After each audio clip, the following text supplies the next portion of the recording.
Welkom terug in die tweede uur van die groot ontbyt op hierdie Dinsdag.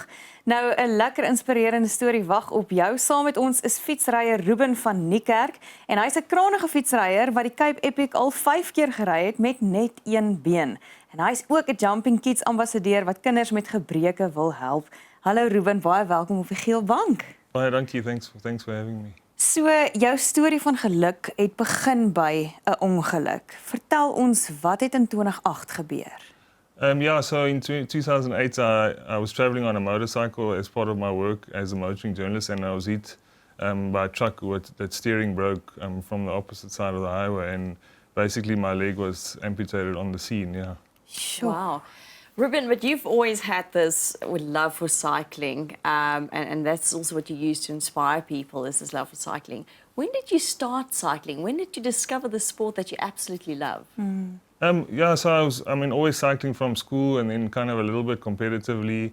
But I think after the accident, it was a way for me to get back to doing something normal that I enjoyed doing with my friends.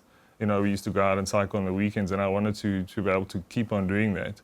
And it kind of just progressed from that, and I probably have taken it much more seriously afterwards, because as an amputee, it's also very important to remain fit and to keep your weight stable, because that makes it easier to walk and to get along with the prosthetic that you need to wear. Yeah. Sjoe, ja, mens dink nie altyd aan jy wat moet aanpas by jou protese om seker te maak dat hy goed ry nie, veral as jy dan nou 'n atleet is, nê? Hoe oefen jy vir 'n epic byvoorbeeld ook, maar hoe het dit verander vandat jy jou been verloor, voor jy jou been verloor het totdat jy jou been verloor het in terme van jou oefening en hoe jy jou gewigte nou in toom hou, soos jy sê? Yeah, so obviously the Epic is like the pinnacle of mountain biking and one of the toughest races. So you need to be really well prepared. You know, anybody does. So we had to make sure that we even probably more prepared than an able-bodied person, just to make up for a bit of that shortcoming. But also did a lot of I would say cross training after as well, in terms of just cycling, because cycling can be very one-sided. So things like Pilates to strengthen your core, because you have to use your core a lot to stabilize your pelvis. Yeah. And gym and CrossFit kind of work, just so that your other parts of your body don't let you down because of the shortcoming and create extra fatigue that you don't need. Yeah. So werk jou die deel van jou een been wat oor is dan van self harder as die ander been om op te maak vir die protese? Yeah, definitely. I think you're probably pedaling maybe 20% more with a good leg than you would have been. Yeah.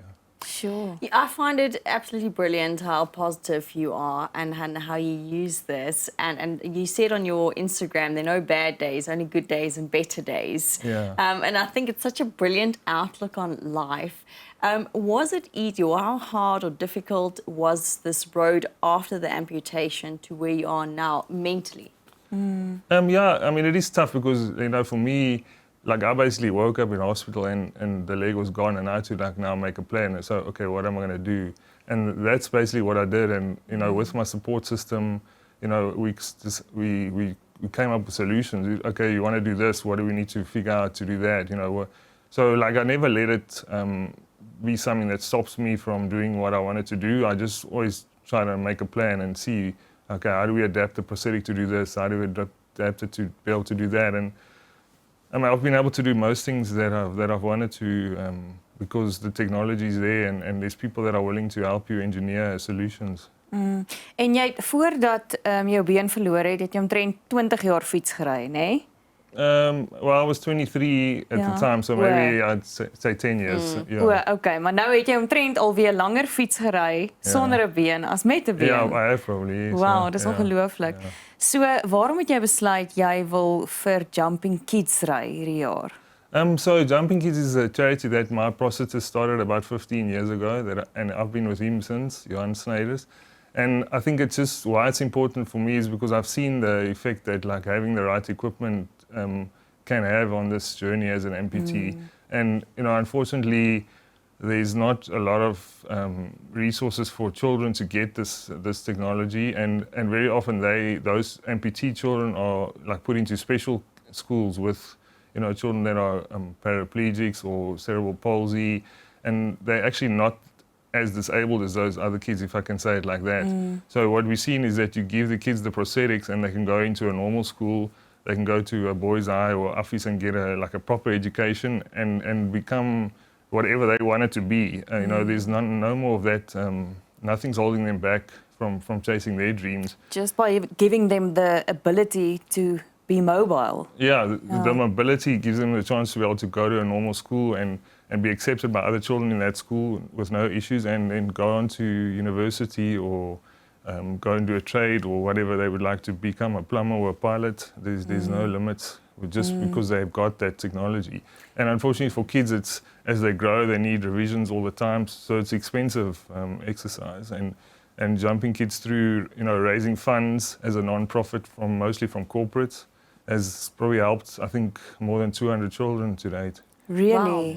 And I think that's the thing, and you just mentioned it now, I don't think people even realize that kids still grow. So there's, like, you need to adjust and adapt the whole time their needs and to support that. And I think it's such a wonderful initiative, something like a Jumping Kids. And the fact that you said, well, I'm putting up my hand, I'd like to be an ambassador, it's important. Yeah. Yeah, and I think it's nice for the kids to see, oh, well, there's somebody else who's gone and, like, ridden the Cape Epic or raced a car or, you know, gone to the Achieved Paralympics. something. Or, you know, is a motoring journalist or, you know, is a plumber or, you know, whatever. They can just see that, okay, well, here's somebody who's made a success of themselves despite the amputation. You know, there's nothing stopping me from doing it. And just, you know, them seeing that and what we've done as adults, I think can be inspiring for the kids who are often like put down maybe by their parents, especially in some cultures that say, well, you're born like this, you're never going to amount to anything, and that's not true at all. No, because the amputation doesn't define you. You're so much more than that. That's just part of who you are. And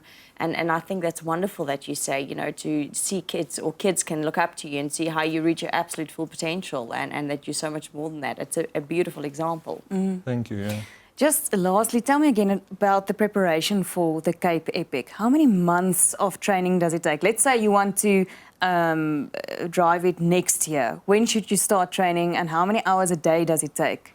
Yeah, so if you want to ride the Cape Epic this year, just finished, I think you should start riding almost immediately. Like, have that build up and then maybe like take it easy through the winter months, but then like say September, you really need to be on a focused program. So I would say a proper build up is almost like 9 months of solid, like structured training.